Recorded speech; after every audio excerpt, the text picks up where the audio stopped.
A weekend not too long ago, we decided to take the Grandboys to Homosassa Wildlife Refuge Park to visit some exotic wild Florida animals being nursed back to health. Once you go to the visitor center, there's two ways to actually get to the park. You can either take the tram over, or you can go down the boat, as we decided to do, and get a narrated tour of the area and the plants and the animals that you might see on the way. So Homosassa State Wildlife Park is in the same area that we go kayaking a lot. Homosassa is seminal for river of fishes or pepper ridge, although the types of peppers that it was known for at the time are no longer around. It is also one of the best places to see the manatees in a submerged underwater observatory. There's a lot of boardwalks around all the place that makes hiking around it really easy, and also if you have a stroller and you're pushing babies.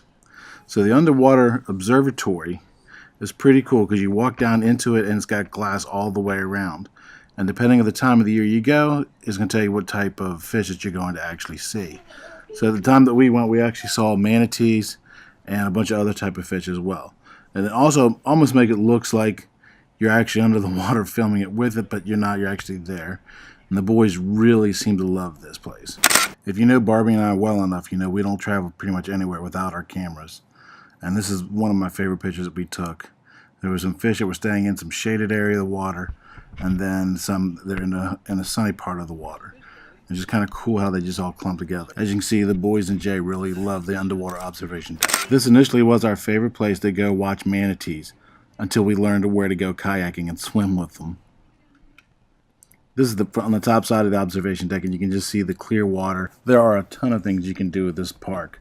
They have concession and food stands. They do weddings there. There's obviously, as I just showed you, wildlife viewing areas. They have picnicking areas. They have tours that you can take. They have boat tours you can take. They even also do geocaching, which I don't remember if we actually did any geocaching that particular day that we were there. And of course, birding. You get to see all different kinds of birds. And of course, watch manatees. So Homosassa Springs Wildlife Park hosts a lot of different animals, including black bears, bobcats, deer, American alligators, and a whole bunch of other animals there. The most famous resident there, though, is a hippopotamus named Lou. Lou just recently celebrated his 57th anniversary. Now, this used to be a privately owned park. When the state took it over in the late 80s, they wanted to make it just a park of Florida animals. And they were going to sell off all the exotic species, including the hippopotamus Lou. So what happened was, in 1991, the Florida Senate adopted Lou and made him a resident citizen of the state of Florida. Thereby he could stay actually at the park.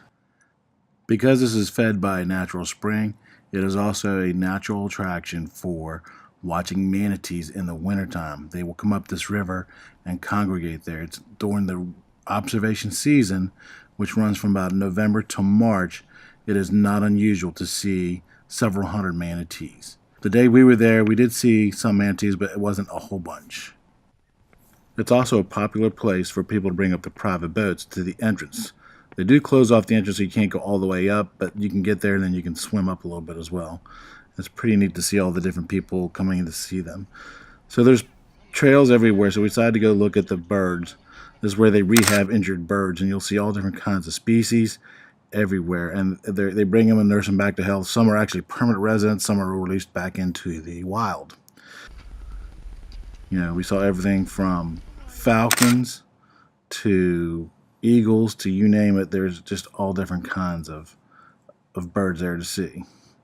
And you will do a lot of walking, so you better be prepared for that and better have on your walking shoes, and don't walk around backwards like Mr. Landon was doing. So on this particular day, I didn't take any pictures. Barbie took all the pictures, but her love for photography has reignited mine. And this is one of the pictures that we took of a bald eagle that had its wing clipped because it flew into a windmill.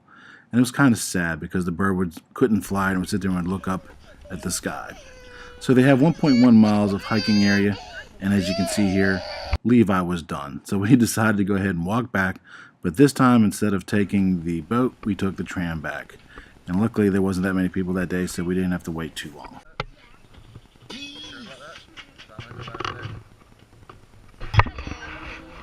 still going? Over here. You're not going that way.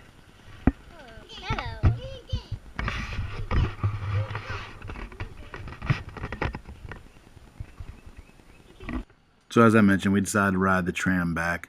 The tram takes you through a wooded area. It's peaceful, and it's welcomed to sit down after you've been standing and walking all day long.